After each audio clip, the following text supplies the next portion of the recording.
This is Dave and Carrie from Slayer, and you're watching Fuse on Demand. Get it when you want it. Holy diver, you're the star of the masquerade. No need to look so afraid. Jump, jump.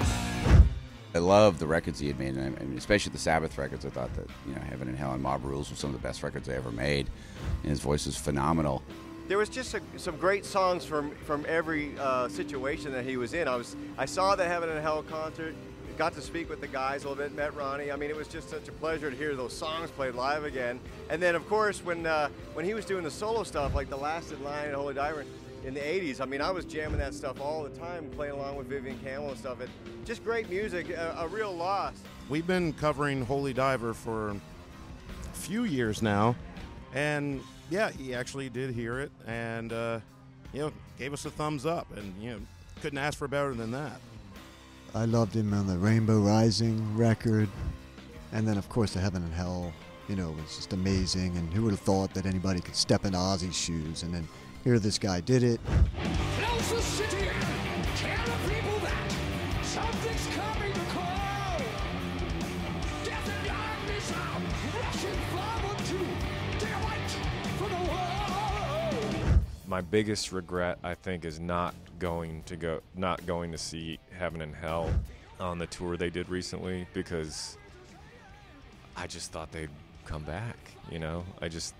I remember the night that a friend of mine called me and was like, "I got tickets, let's go." And I was like, "Nah, I'm kind of tired tonight. I'm doing something else," and I'm kicking myself for that now.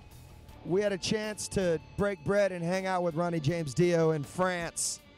That was like one of those moments in our lives where he is just one of the coolest, most genuinely good-hearted, coolest guys. I had the pleasure of meeting him a couple times, and one time it was at the Rainbow in LA, and I just saw him, and I said, "Oh my God, Ronnie James Dio."